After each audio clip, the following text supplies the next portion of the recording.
Welcome to our channel. Today we how to download bank transfer setup for rentals with Zelle. Quick to open your preferred web browser. Go to your bank's official website. Log in to your online banking account. Navigate to the transfers or payments section. Look for the option labeled Zelle. Click on Set up Zelle or Enroll in Zelle. Follow the prompts to provide your email address or mobile number. Confirm your identity through the verification method provided. Select the bank account you want to link with Zelle. Review the terms and conditions, then agree to them. Once enrolled, return to the Zelle section. Locate the option for Send Money or Request Money. Choose Setup for Rentals to streamline your transactions. Fill in the necessary details for your rental payments.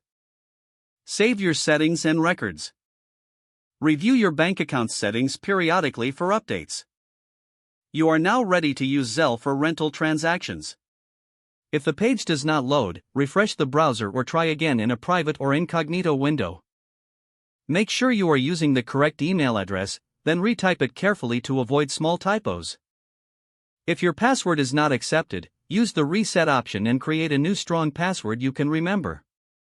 Check your spam folder for verification or security emails, then complete any requested. Enable two-factor authentication if available to improve account security and reduce unauthorized access risk.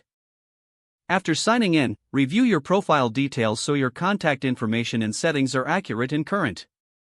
If you see an error message, note it down and try again after restarting your device and internet connection. Log out when you finish, especially on shared devices, to keep your account and payment information secure. If the page does not load, refresh the browser or try again in a private or incognito window.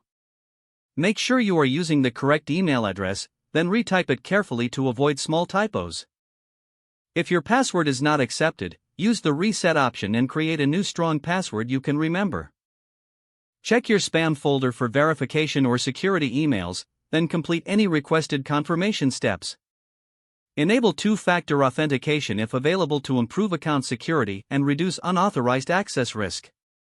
After signing in, review your profile details so your contact information and settings are accurate and current. Don't forget to like this video and subscribe to our channel for more step-by-step tech guides.